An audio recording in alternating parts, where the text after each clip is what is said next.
students, now we will discuss about the nested if statement. In last video we have discussed elif structure. Okay, if elif. Now we will discuss nested if. Okay, तो ये आपका जो selection वाला part चल रहा था, तो उसमें ये नेस्टेड इफ लास्ट है आपका. ओके, तो चैप्टर 9 फ्लो ऑफ कंट्रोल में फ्लो ऑफ कंट्रोल. ओके, तो हमारे पास क्या है, नेस्टेड इफ स्टेटमेंट. अब नेस्टेड इफ स्टेटमेंट क्या होती है कि देखो कई बार क्या होता है कि आपने एक कंडीशन को चेक किया, ठीक है, और कंडीशन क्या हो गई, ट्रू हो गई. अगर आप सपोज करो हमारी कंडीशन ट्रू हुई, अगर वो कंडीशन ट्रू होती है तो उसके बाद हम फर्दर एक और कंडीशन चेक करते हैं कि अगर ये कंडीशन ट्रू होती है तो हम दूसरी कंडीशन को भी चेक करें क्या वो भी ट्रू है.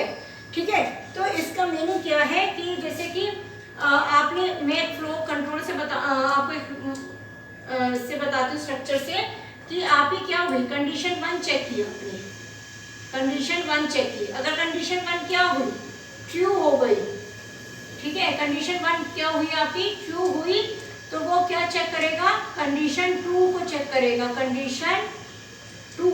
ठीक है, अगर कंडीशन 1 आपकी ट्रू हुई तो कंडीशन 2 चेक हुई, और अगर और भी कंडीशंस लगाने की कंडीशन 2 भी ट्रू हो गई तो कंडीशन 3 को चेक करना है, तो वो आपकी इच्छा है. तो इफ के अंदर इफ नेस्टेड इफ का मीनिंग क्या होता है कि जो आपकी इफ कंडीशन है, ठीक है, इफ कंडीशन के अंदर आप एक और इफ कंडीशन लगा रहे हो.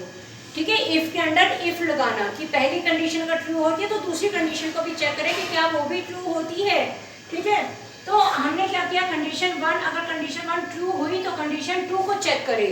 ठीक है, कंडीशन 2 को चेक करे. अगर कंडीशन 2 क्या होती है, ट्रू होती है, ठीक है, तो हमने क्या दे रखा है, एक स्टेटमेंट दे रखा है, उस स्टेटमेंट को एग्जीक्यूट कर दिए. ठीक है, यहाँ पे अगर कंडीशन 1 ट्रू हुई तो कंडीशन 2 को भी चेक करें. ठीक है, अगर कंडीशन 2 भी ट्रू हो जाती तब स्टेटमेंट को एग्जीक्यूट करें. ठीक है, और अगर ये वाली कंडीशन 2, जैसे सपोज करो कंडीशन 1 ट्रू हो गई तो उसने क्या चेक किया, कंडीशन 2 को चेक किया, और अगर कंडीशन 2 ट्रू हुई तो स्टेटमेंट 1 एग्जीक्यूट हो गई. लेकिन अगर कंडीशन 2 फॉल्स हो जाती है, ठीक है, तो स्टेटमेंट 2 एग्जीक्यूट हो जाए. ठीक है, अब सपोज करो ये तो कब का केस हुआ, जब आपकी कंडीशन 1 क्या हुई, ट्रू हो गई, मींस कंडीशन 1 ट्रू हुई, तब उसने क्या किया, कंडीशन 2 को चेक किया. अगर कंडीशन 2 भी ट्रू हुई तब उसने क्या करना है, स्टेटमेंट 1 को एग्जीक्यूट करना. अगर सपोज करो कंडीशन 1 ट्रू हुई लेकिन कंडीशन 2 क्या हो गई, फॉल्स हो गई, तो स्टेटमेंट 1 क्या हो जाएगी आपकी, इग्नोर हो जाएगी.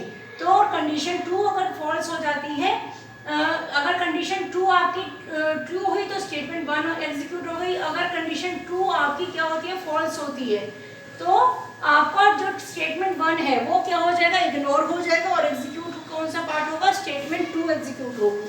ओके, अब ये वाला पार्ट पूरा हो गया, लेकिन यहाँ पे भी देखना पड़ेगा कि कंडीशन 1 आपकी ट्रू है तब कंडीशन 2 को चेक करें. लेकिन अगर कंडीशन 2 क्या हो गई आपकी, फॉल्स हो गई, कंडीशन 2 क्या हुई आपकी, फॉल्स हुई, कंडीशन 1 सॉरी, तब आपकी क्या स्टेटमेंट एग्जीक्यूट हो जानी चाहिए, नेक्स्ट स्टेटमेंट. तो ये भी एल्स में कि अगर ये फॉल्स हुई, ये ट्रू है तो यहाँ पर, नहीं तो हम इसका एल्स पार्ट लगाएंगे, अगर फेल्स है तो स्टेटमेंट 3 एग्जीक्यूट हो जाए. ठीक है, तो अब हम इसको क्या करते हैं, एक सिंटेक्स का किस तरीके से लगाएंगे हम उस तरीके से देख लेते हैं. ये तो आपका फ्लो चार्ट था. ठीक है, अब हम इसका स्ट्रक्चर कैसे बनाएंगे, इसका जो स्ट्रक्चर बनाएंगे वो कैसे बनेगा, जैसे कि इफ कंडीशन. ठीक है, अगर कंडीशन आपकी ट्रू है तो एक और कंडीशन को चेक करें, वही इंडेंटेशन में आप दोगे, क्योंकि इफ पहली आपकी जो लगी है उसके बाद क्या है, कोलन है. जब कोलन आपका लगता है तो नेक्स्ट स्टेटमेंट जो आपने लगानी है वो किस में होनी चाहिए, इंडेंटेशन में. मीन्स आप ये चीज ध्यान रख सकते हो, जब आपका कोलन लगता है तो नेक्स्ट स्टेटमेंट कहाँ पे आती है, इंडेंटेशन में आती है. ठीक है ना, तो इफ कंडीशन, कंडीशन ये कंडीशन 1 है, कंडीशन 2, अगर आपकी कंडीशन 1 चेक हुई, ट्रू हुई, तो कंडीशन 2 को भी चेक करेगा. अगर कंडीशन 2 भी क्या हो जाती है आपकी, ट्रू हो गई, कंडीशन 1 भी चेक हुई, कंडीशन 1 ट्रू हुई, अगर कंडीशन 1 ट्रू हुई तब आपका फ्लो ऑफ कंट्रोल कहाँ चला स्टेटमेंट में चला जाएगा। तो कंडीशन 2 क्या हो जाएगी आपकी, ट्रू हो गई। अगर कंडीशन 2 भी ट्रू हो गई तो आपकी कौन सी स्टेटमेंट एग्जीक्यूट होनी चाहिए, स्टेटमेंट 1 या ब्लॉक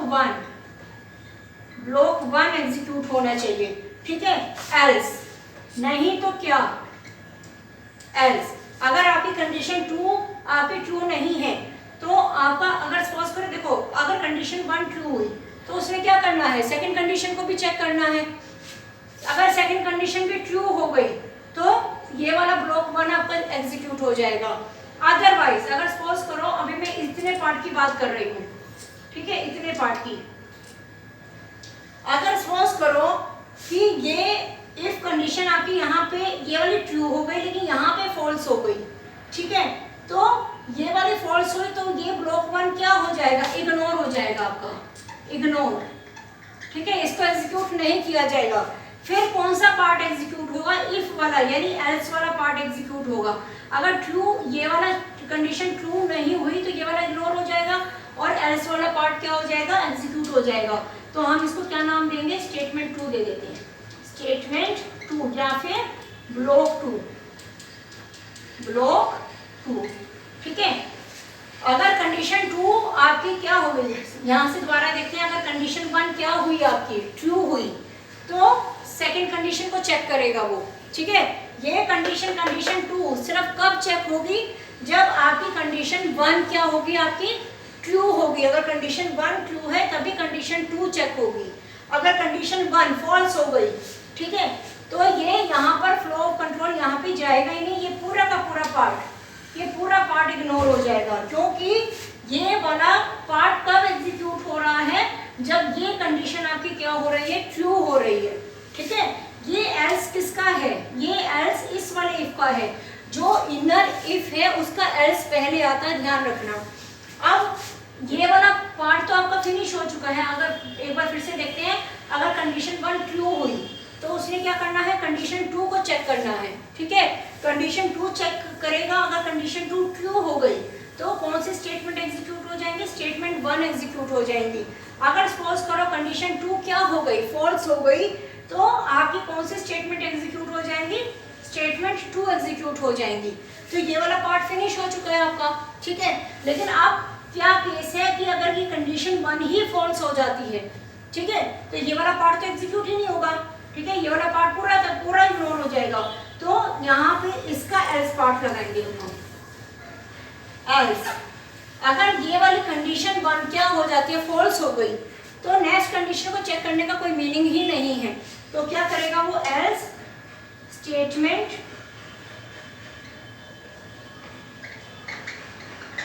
3 एग्जीक्यूट हो जाएगी, ठीक है ना। और बाद में क्या है, प्रोग्राम आपका क्या होगा, एंड हो गया। अब हम क्या करते हैं, इसको एक प्रोग्राम के थ्रू बनाते हैं ताकि आपको थोड़ा सा इजीली और समझ में आ जाए, ठीक है।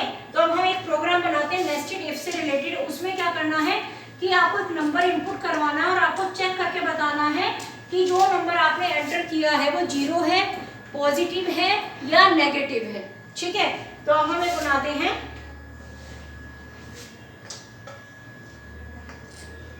Right a program to check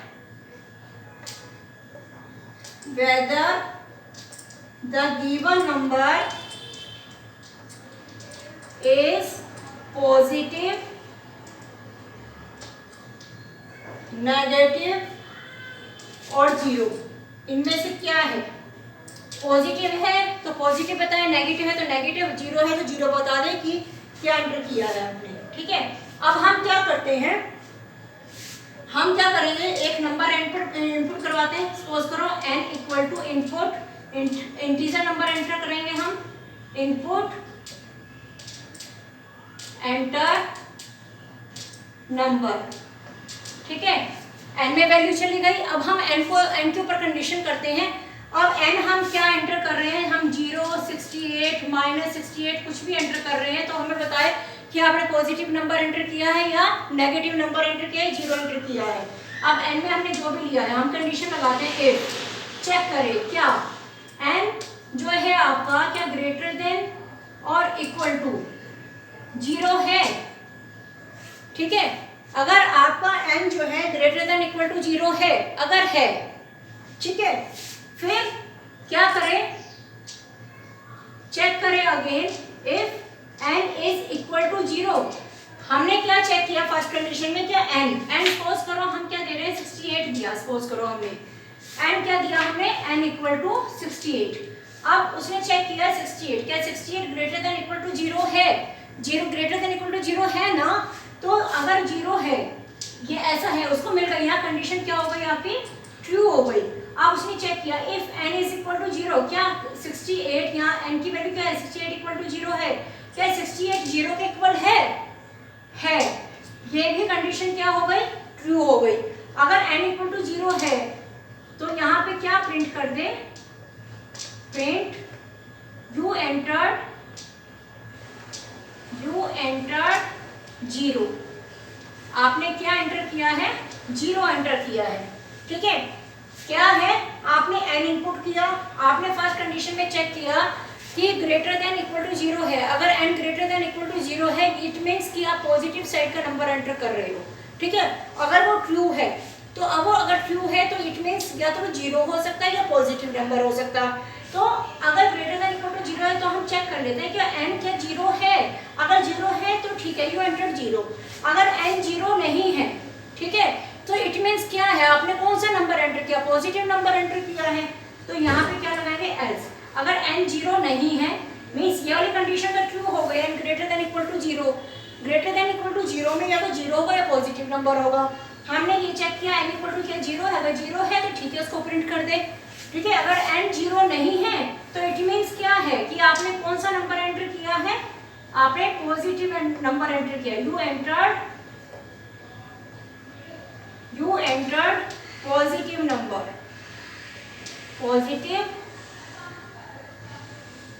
number, ठीक है, ओके। फिर उसके बाद अब यहाँ पे देखो, अगर n greater than equal to 0 है तो ठीक है, यहाँ पे इस कंडीशन में ग्रेटर देन इक्वल टू, तो इस कंडीशन में एंटर कर गया। अब उसने चेक किया क्या n इक्वल टू 0 है, 68 इक्वल टू 0 है, ये तो कंडीशन ट्रू नहीं हुई क्योंकि हमने तो 68 एंटर किया है, तो ये वाली स्टेटमेंट क्या हो जाएगी, इग्नोर हो गई, वो इसको देखेगा ही नहीं क्योंकि n इक्वल टू 0 नहीं है। तो स्टेटमेंट क्या हो गई, कंडीशन क्या हो गई, फॉल्स हो गई। फॉल्स हुई तो आपकी जो फर्स्ट स्टेटमेंट है वो एग्जीक्यूट नहीं होगी, ठीक है। अगर ये वाली कंडीशन फॉल्स हो गई तो इट मींस एल्स वाली पार्ट की एग्जीक्यूट होगी। अगर 0 नहीं, it means positive number enter किया आपने, तो print you entered positive number. अब यहाँ पे इसका तो इफ एल्स आपने ये लगा दिया। अब यहीं पे चेक हो गई, अगर ये तो कब का केस था, जब ये condition n greater than equal to 0, जब आपका ये कंडीशन ट्रू हुई। अगर n greater than equal to 0 नहीं है, सपोज करो मैंने -68 दे दिया, तो ये कंडीशन यहाँ पे क्या हो गई, फॉल्स हो गई। तो ये फॉल्स हुई तो यहाँ पे हम एल्स पार्ट में क्या लगा देंगे, यू एंटर्ड